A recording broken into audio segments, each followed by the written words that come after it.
Hello friends, welcome back to Study Mania. इस video में हम लोग बिहार ऑब्जेक्टिव बुक का प्रैक्टिस सेट नंबर 10 को डिस्कस करने वाले हैं। पिछले वीडियो में हम लोगों ने सेट नंबर 9 तक ऑलरेडी डिस्कस कर लिया है। अगर नहीं देखे हैं तो डिस्क्रिप्शन बॉक्स में लिंक दिया हुआ है प्लेलिस्ट का, वहाँ से आप लोग जा करके देख सकते हैं। शुरू करते हैं 10 नंबर सेट का। पहला क्वेश्चन है,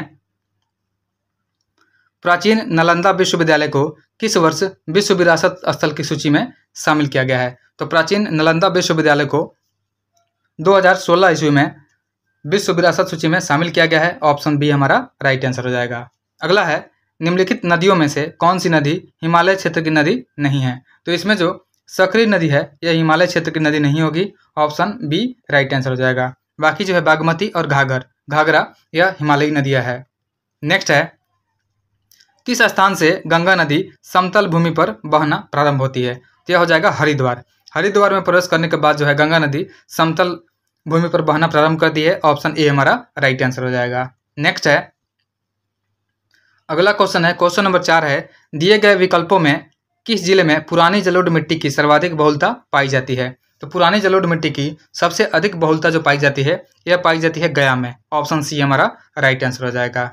अगला है, बिहार की जलवायु के अंतर्गत कौन सी ऋतुएं प्रचलित है? तो बिहार के जलवायु के अंतर्गत प्रचलित ऋतु जो हो जाएंगी यह हो जाएगी शीत ऋतु, ग्रीष्म ऋतु और वर्षा ऋतु, सभी हो जाएंगी। उपयुक्त में से एक से अधिक। ऑप्शन डी हमारा राइट आंसर हो जाएगा। अगला क्वेश्चन है, सतधारा या सतधरवा कुंड स्थित है? तो सतधारा या सतधरवा कुंड जो है यह स्थित है राजगीर में। ऑप्शन सी हमारा राइट आंसर हो जाएगा। नेक्स्ट है, अगला क्वेश्चन है कि भारत तथा नेपाल सरकार की सहमति से कोसी परियोजना की शुरुआत कब की गई? तो भारत और नेपाल सरकार की सहमति से कोसी परियोजना का शुरुआत किया गया है 1954 ईस्वी में। ऑप्शन सी हमारा राइट आंसर हो जाएगा। नेक्स्ट है, भीम बांध वन्यजीव अभयारण्य कहाँ स्थित है? तो भीम बांध वन्यजीव अभयारण्य जो है यह स्थित है मुंगेर में। याद रखेंगे कि मुंगेर में भीम बांध वन्यजीव अभयारण्य स्थित है। ऑप्शन सी हमारा राइट आंसर हो जाएगा। अगला है, बिहार का सर्वाधिक वन क्षेत्र वाला जिला कौन सा है? तो बिहार का सर्वाधिक वन क्षेत्र वाला जिला जो हो जाएगा यह हो जाएगा कैमूर। ऑप्शन बी हमारा राइट आंसर हो जाएगा। नेक्स्ट है, क्वेश्चन नंबर 10 है कि अभ्रक का सर्वाधिक उत्पादन कहाँ पर होता है? तो बिहार में अभ्रक का उत्पादन जो है सबसे अधिक जो होता है यह गया जिले में होता है। ऑप्शन ए हमारा राइट आंसर हो जाएगा। नेक्स्ट है, अगला क्वेश्चन है, क्वेश्चन नंबर 11 है कि 2011 की जनगणना के अनुसार भारत और बिहार का जनसंख्या घनत्व क्रमशः है। तो भारत का जो जनसंख्या घनत्व है यह है 382 है। उसके बाद बिहार का जनसंख्या घनत्व जो है यह 1106 है। ऑप्शन हो जाएगा हमारा बी हो जाएगा। ऑप्शन बी राइट आंसर हो जाएगा। याद रखेंगे कि 2011 के जनगणना के अनुसार जो है भारत का जनसंख्या घनत्व 382 व्यक्ति प्रति वर्ग किलोमीटर है और बिहार का जनसंख्या घनत्व 1106 व्यक्ति प्रति वर्ग किलोमीटर है, जो कि सबसे ज़्यादा है। सभी स्टेट में सबसे ज़्यादा बिहार का है। नेक्स्ट है, अगला क्वेश्चन है कि 2011 की जनगणना के अनुसार न्यूनतम लिंगानुपात वाला जिला कौन सा है? तो 2011 की जनगणना के अनुसार न्यूनतम लिंगानुपात वाला जिला हो जाएगा मुंगेर हो जाएगा और सबसे अधिक लिंगानुपात वाला जो हो जाएगा यह गोपालगंज हो जाएगा। अगला है, बिहार स्थित बरौनी तेल शोधक कारखाना किस देश के सहयोग से स्थापित किया गया है? तो बिहार में स्थित बरौनी तेल शोधक कारखाना यह स्थापित किया गया है रूस के सहायता से। ऑप्शन सी हमारा राइट आंसर हो जाएगा। नेक्स्ट है, अगला क्वेश्चन है कि बिहार में विद्युत इंजन कारखाना स्थित है। तो बिहार में विद्युत इंजन कारखाना मधेपुरा में स्थित है। ऑप्शन बी हमारा राइट आंसर हो जाएगा। अगला क्वेश्चन है, मढ़ौरा स्थित डीजल रेल कारखाना द्वारा निर्मित शक्तिशाली डीजल इंजन गजराज कितने हॉर्स पावर का है? तो गजराज जो है यह 6000 हॉर्स पावर का है। याद रखेंगे कि मढ़ौरा में स्थित है डीजल रेल कारखाना, वहाँ बनाया गया है शक्तिशाली डीजल इंजन, इसका नाम है गजराज और गजराज जो है 6000 हॉर्स पावर का है। ऑप्शन ए हमारा राइट आंसर हो जाएगा। अगला है, बिहार राज्य पथ परिवहन निगम की स्थापना कब की गई? तो बिहार राज्य पथ परिवहन निगम की स्थापना की गई है और यह की गई है 1959 ईस्वी में। ऑप्शन डी हमारा राइट आंसर है। नेक्स्ट है, अगला क्वेश्चन है, क्वेश्चन नंबर 17 है, बिहार सरकार द्वारा प्रतिवर्ष स्थापना दिवस कब मनाया जाता है? तो बिहार सरकार के द्वारा प्रतिवर्ष स्थापना दिवस 22 मार्च को मनाया जाता है। ऑप्शन बी राइट आंसर हो जाएगा। नेक्स्ट है, बिहार विधानसभा में अनुसूचित जनजाति के लिए आरक्षित सीटों की संख्या कितनी है? तो बिहार विधानसभा में अनुसूचित जनजाति के लिए आरक्षित सीटें जो है यह 2 सीटें आरक्षित है। उसके बाद अनुसूचित जाति के लिए 38 सीटें आरक्षित है। यह भी याद रखेंगे कि अनुसूचित जाति के लिए 38 सीटें और अनुसूचित जनजाति के लिए 2 सीटें आरक्षित हैं। नेक्स्ट है, अगला क्वेश्चन है कि भारतीय संविधान के किस अनुच्छेद के अंतर्गत विधानसभा के सदस्य बनने हेतु 25 वर्ष की न्यूनतम आयु सीमा तय की गई है? तो यह तय की गई है अनुच्छेद 173 के अकॉर्डिंग। यहाँ पे ऑप्शन में नहीं है, अनुच्छेद 173 हो जाएगा। इसमें दिया गया है उपयुक्त में से कोई नहीं, ऑप्शन डी हमारा आंसर हो जाएगा। याद रखेंगे कि अनुच्छेद 173 के अंतर्गत जो है विधानसभा के सदस्य बनने के हेतु 25 वर्ष की न्यूनतम आयु होना अनिवार्य है। अगला क्वेश्चन है, राज्यपाल के विधायी शक्तियों में शामिल है? तो राज्यपाल की विधायी शक्तियों में अध्यादेश जारी करना शामिल है, उसके बाद सत्रावसान करना भी शामिल है, और संयुक्त अधिवेशन को आहूत करना, बुलाना भी शामिल है। लेकिन अध्यक्षता जो है यह राज्यपाल के द्वारा नहीं किया जाता है, यह विधानसभा के अध्यक्ष द्वारा किया जाता है। सिर्फ बुलाने का जो अधिकार है संयुक्त अधिवेशन, यह राज्यपाल के पास होता है। तो यहाँ पे हो जाएगा उपयुक्त में से एक से अधिक, ऑप्शन डी हमारा राइट आंसर हो जाएगा। नेक्स्ट है, अगला क्वेश्चन है कि बिहार की पहली महिला मुख्यमंत्री कौन है? तो बिहार की पहली महिला मुख्यमंत्री राबड़ी देवी हो जाएंगी, ऑप्शन बी हमारा राइट आंसर हो जाएगा। नेक्स्ट है, क्वेश्चन नंबर 22 है कि राज्य स्थित सचिवालय का मुख्य कार्य है? तो राज्य स्थित सचिवालय का मुख्य कार्य नीति निर्धारण करना है, उसके बाद विभागीय मंत्रियों की सहायता करना है, और विधान नियमावली गठन करना है। सभी जो हो जाएगा हमारा आंसर हो जाएगा उपयुक्त में से एक से अधिक, ऑप्शन डी हमारा राइट आंसर हो जाएगा। नेक्स्ट है, पंचायतों में अनुसूचित जाति और अनुसूचित जनजाति के लिए आरक्षण की व्यवस्था किस अनुच्छेद में किया गया है? तो यह किया गया है अनुच्छेद 243 के डी में जो है पंचायतों में अनुसूचित जाति और अनुसूचित जनजातियों के लिए आरक्षण की व्यवस्था किया गया है। अगला क्वेश्चन है कि राज्य लोक सेवा आयोग के सदस्य को निम्न में से कौन हटा सकता है? तो राज्य लोक सेवा आयोग के सदस्य को हटाने का जो अधिकार होता है यह राष्ट्रपति के पास होता है, ऑप्शन ए हमारा राइट आंसर हो जाएगा। नेक्स्ट है,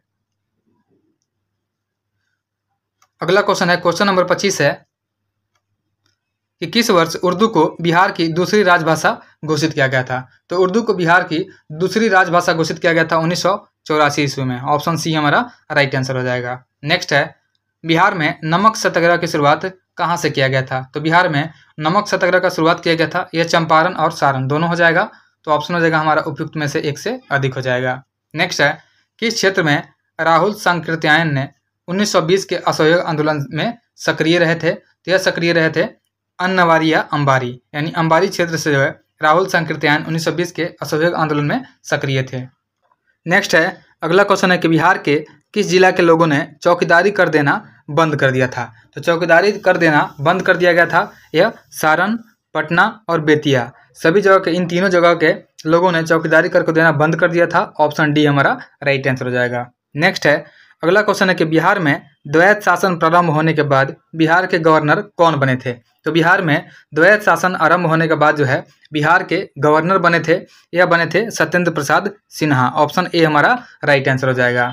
नेक्स्ट है, अगला क्वेश्चन है कि 1937 के बिहार विधानसभा चुनाव के फलस्वरूप सरकार गठन के समय बिहार के राज्यपाल थे? तो बिहार के राज्यपाल उस टाइम एम.जी. हैलेट थे। याद रखेंगे कि 1937 के बिहार विधानसभा चुनाव जब हुआ था उसके परिणाम स्वरूप जो सरकार का गठन हुआ था उसका समय बिहार के राज्यपाल एम.जी. हैलेट थे, ऑप्शन बी हमारा राइट आंसर हो जाएगा। नेक्स्ट है, अगला क्वेश्चन है कि बिहार में व्यक्तिगत सत्याग्रह के दूसरे सत्याग्रही कौन थे? तो बिहार में व्यक्तिगत सत्याग्रह के दूसरे सत्याग्रही अनुग्रह नारायण थे, ऑप्शन ए हमारा राइट आंसर हो जाएगा। अगला क्वेश्चन है कि भारत छोड़ो आंदोलन के समय 11 अगस्त 1942 को पटना सचिवालय गोलीकांड में मरने वाले छात्रों की संख्या थी, तो इसमें मरने वाले छात्रों की संख्या 7 थी। याद रखेंगे कि भारत छोड़ो आंदोलन के समय में 11 अगस्त 1942 को पटना सचिवालय गोलीकांड में मरने वाले छात्रों की संख्या 7 थी, ऑप्शन बी हमारा राइट आंसर हो जाएगा। नेक्स्ट है, अगला क्वेश्चन है, क्वेश्चन नंबर 33 है कि किस आंदोलन के समय बिहार में आज़ाद दस्ता सक्रिय रहा था? तो आज़ाद दस्ता सक्रिय रहा था भारत छोड़ो आंदोलन के समय में रहा था, ऑप्शन ए हमारा राइट आंसर हो जाएगा। अगला क्वेश्चन है, निम्न में से किसने बिहार छात्र परिषद का गठन किया था? तो बिहार छात्र परिषद का गठन किया गया था डॉक्टर राजेंद्र प्रसाद के द्वारा, ऑप्शन सी हमारा राइट आंसर हो जाएगा। नेक्स्ट है, गौ हत्या रोकने के लिए बिहार में गोरक्षणी सभा की स्थापना हुई थी। तो गौ हत्या को रोकने के लिए बिहार में गोरक्षणी सभा की स्थापना की गई थी और यह की गई थी 1893 में, ऑप्शन सी हमारा राइट आंसर हो जाएगा। नेक्स्ट है, क्वेश्चन नंबर 36 है कि बिहार में नोनिया विद्रोह कब हुआ था? तो बिहार में नोनिया विद्रोह हुआ था, यह 1770 से लेकर के 1800 ईस्वी के बीच में हुआ था नोनिया विद्रोह, ऑप्शन ए हमारा राइट आंसर है।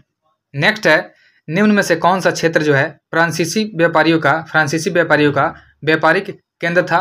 तो यह हो जाएगा चंद्रनगर। याद रखेंगे कि चंद्रनगर जो है फ्रांसीसी व्यापारियों का व्यापारिक केंद्र था। ऑप्शन सी हमारा राइट आंसर हो जाएगा। अगला क्वेश्चन है, किसके सूबेदारी काल में अंग्रेज यात्री बर्नियर पटना आया था? तो उस टाइम सूबेदार थे दाऊद खां। याद रखेंगे कि बिहार के सूबेदार थे दाऊद खां। इनके काल में अंग्रेज यात्री बर्नियर जो है पटना आया था। ऑप्शन ए हमारा राइट आंसर हो जाएगा। नेक्स्ट है, अगला क्वेश्चन है, क्वेश्चन नंबर 39 है कि निम्न में से कौन शेर शाह का उत्तराधिकारी बना था? तो शेर शाह का उत्तराधिकारी बना था इस्लाम शाह। याद रखेंगे कि शेर शाह का उत्तराधिकारी इस्लाम शाह। ऑप्शन सी हमारा राइट आंसर हो जाएगा। अगला क्वेश्चन है कि 8वीं शताब्दी के मध्य मौखरी वंशीय शासन की समाप्ति के बाद किस वंशीय शासक की नींव बिहार में पड़ी थी? तो मौखरी वंश के बाद जो शासन हुआ था यह पाल वंशीय लोगों का शासन हुआ था। ऑप्शन ए हमारा राइट आंसर हो जाएगा। अगला क्वेश्चन है कि बंगाल के किस शासक के समय सिकंदर लोदी ने बंगाल एवं मुंगेर दोनों के बीच सीमा रेखा का निर्धारण किया था? तो यह किया गया था अलाउद्दीन हुसैन शाह के द्वारा। याद रखेंगे कि अलाउद्दीन हुसैन शाह के द्वारा जो है इसके समय में सिकंदर लोदी ने बंगाल एवं मुंगेर दोनों के बीच में सीमा रेखा का निर्धारण किया था। ऑप्शन ए हमारा राइट आंसर हो जाएगा। नेक्स्ट है, अगला क्वेश्चन है, क्वेश्चन नंबर 42 है कि निम्नलिखित में से किस स्थान पर बख्तियार खिलजी के शव को दफनाया गया था? तो बख्तियार खिलजी के शव को दफनाया गया था बिहार शरीफ में। ऑप्शन सी हमारा राइट आंसर हो जाएगा। अगला क्वेश्चन है, निम्न में से किस शासक के शासनकाल में चतुर्थ बौद्ध संगीति का आयोजन किया गया था? तो चतुर्थ बौद्ध संगीति का आयोजन किया गया था कनिष्क के काल में। ऑप्शन हो जाएगा हमारा बी राइट आंसर हो जाएगा। अशोक के काल में जो है तीसरा बौद्ध संगीति हुआ था। उसके बाद दूसरा बौद्ध संगीति काला अशोक के काल में हुआ था। प्रथम बौद्ध संगीति जो हुआ था यह अजातशत्रु के काल में हुआ था और कनिष्क के काल में चौथी बौद्ध संगीति हुई थी। नेक्स्ट है, क्वेश्चन नंबर 44 है कि कर्नाट शासकों में कौन एक महान समाज सुधारक था? तो कर्नाट शासकों में एक महान समाज सुधारक था जिसका नाम था हरि सिंह देव। याद रखेंगे कि हरि सिंह देव जो था यह समाज सुधारक भी था। ऑप्शन बी हमारा राइट आंसर हो जाएगा। नेक्स्ट है, नालंदा महाविहार को आर्थिक अनुदान देने वाला शासक कौन था? तो नालंदा महाविहार को आर्थिक अनुदान देने वाला शासक धर्मपाल था, देवपाल था और हर्ष भी था। यह तीनों जो है आर्थिक अनुदान दिए थे नालंदा विश्वविद्यालय को। तो ऑप्शन हो जाएगा डी हमारा राइट आंसर हो जाएगा। अगला क्वेश्चन है कि मगध के परवर्ती गुप्त वंश का संस्थापक कौन था? तो मगध के परवर्ती गुप्त वंश का संस्थापक यह कृष्णगुप्त था। याद रखेंगे परवर्ती गुप्त बोला गया है तो यहाँ पे कृष्णगुप्त हो जाएगा। ऑप्शन ए हमारा राइट आंसर हो जाएगा। नेक्स्ट है, अगला क्वेश्चन है, क्वेश्चन नंबर 47 है कि नालंदा विश्वविद्यालय का संस्थापक था। तो नालंदा विश्वविद्यालय का संस्थापक कुमारगुप्त था। ऑप्शन सी हमारा राइट आंसर हो जाएगा। अगला क्वेश्चन है कि मगध पर शासन करने वाले राजवंश का सही क्रम है। तो मगध पर शासन करने वाले राजवंश का सही क्रम हो जाएगा, सबसे पहले हर्यक वंश ने शासक किया था, उसके बाद शिशुनाग वंश ने, फिर उसके बाद नंद वंश ने और उसके बाद जो है लास्ट में मौर्य वंश ने। ऑप्शन बी हमारा राइट आंसर हो जाएगा। नेक्स्ट है, बिहार के मध्य पाषाण काल के अवशेष निम्न में से किस क्षेत्र से प्राप्त हुए हैं? तो बिहार के मध्य पाषाण काल के अवशेष जो है यह मुंगेर से प्राप्त हुए हैं। ऑप्शन ए हमारा राइट आंसर हो जाएगा। नेक्स्ट है, अगला क्वेश्चन है 50 नंबर कि अंग एवं मगध महाजनपद का उल्लेख किस वेद में मिलता है? तो अंग एवं मगध महाजनपद का जो उल्लेख मिलता है यह मिलता है अथर्ववेद में। याद रखेंगे कि यहाँ पे वेद के बारे में पूछा गया है तो अथर्ववेद में अंग और मगध महाजनपद का उल्लेख मिलता है। ऑप्शन बी हमारा राइट आंसर हो जाएगा।